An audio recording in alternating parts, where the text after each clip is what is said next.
কি হয়েছে মা? মন খারাপ কেন তোমার? মা, রাস্তা দিয়ে হাঁটলে সবাই আমাকে কালো বলে অপমান করে। আমার আমার খুব খারাপ লাগে মা। আমি কালো হয়ে জন্মেছি বলে আমি কি কোনো অপরাধ করে ফেলেছি বলো? না মা, কালো হওয়া কোনো অপরাধ নয়। মানুষ কেমন হওয়া উচিত তা তো রাসূলুল্লাহ সাল্লাল্লাহু আলাইহি ওয়াসাল্লাম আমাদেরকে শিখিয়েছেন। তিনি বলেছেন, তোমাদের মধ্যে সেই ব্যক্তি আল্লাহর কাছে সবচেয়ে সম্মানিত যে ব্যক্তি সবচেয়ে বেশি তাকওয়াবান। তুমি যদি আল্লাহকে খুশি করতে পারো তাহলেই তুমি সবার চেয়ে উত্তম হতে পারবে মা।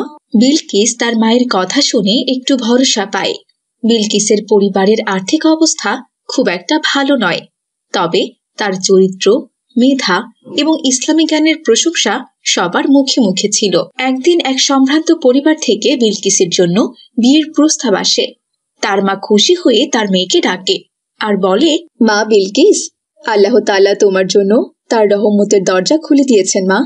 আমাদের গ্রামের সবচেয়ে বড় ঘরের ছেলে তোমার জন্য বিয়ের প্রস্তাব পাঠিয়েছে। তুমি কি বলো মা? মা, তুমি যা ভালো মনে করো তাই করো।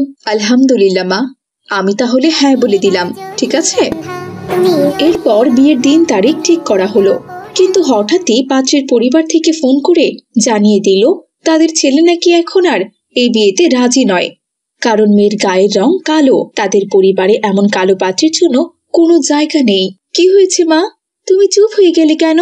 বিলকিসের মা এমন খবর শুনে কান্নায় ভেঙে পড়ল।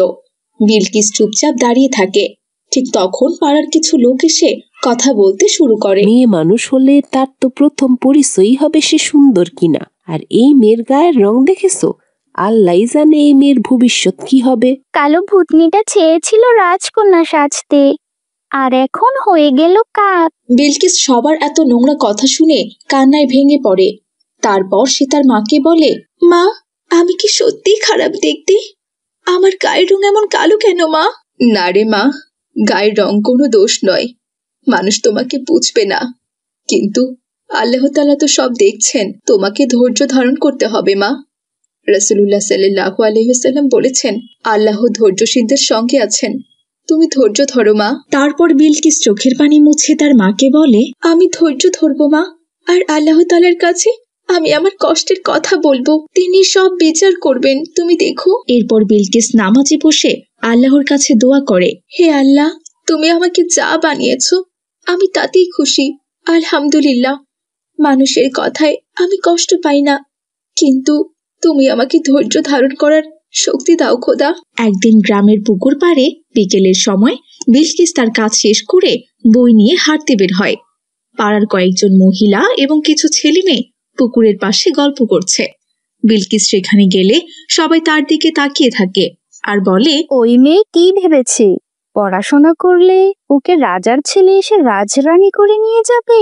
হ্যাঁ হ্যাঁ, আগে তো আয়নায় নিজের মুখটা দেখে আসা উচিত। বিলকিস চুপচাপ সবার কথা শুনতে থাকে, কিন্তু হঠাৎ এক বৃদ্ধ মহিলা সেখানে এসে বলে, তোমাদের কি লজ্জা শরম কোনো কিছু নেই নাকি বলো তো? একজন মানুষকে তার গায়ের রং দিয়ে বিচার করছো?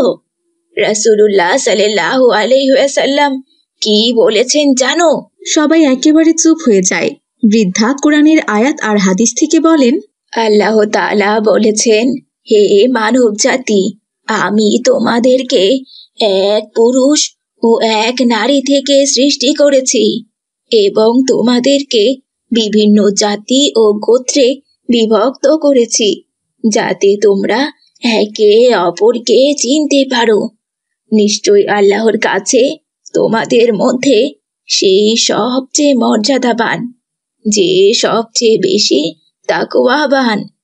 রাসূলুল্লাহ সাল্লাল্লাহু আলাইহি ওয়াসাল্লাম আরো বলেছেন, একজন সাদা চামড়ার ওপর কোনো কালো চামড়ার শ্রেষ্ঠত্ব নেই এবং একজন কালো চামড়ার ওপর কোনো সাদা চামড়ার শ্রেষ্ঠত্ব নেই।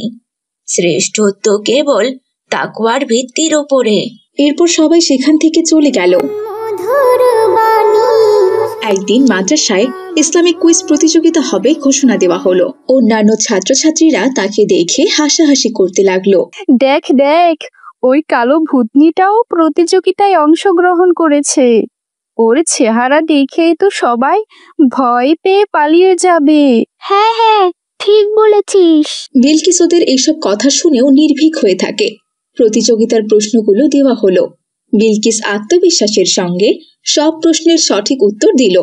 এরপর ফলাফল ঘোষণা করা হলো। শোনো সবাই, আজকে ইসলামিক কুইজ প্রতিযোগিতার বিজয়ী হলো বিলকিস। তোমাদের কাছে এই মেয়েটি একটি উদাহরণ।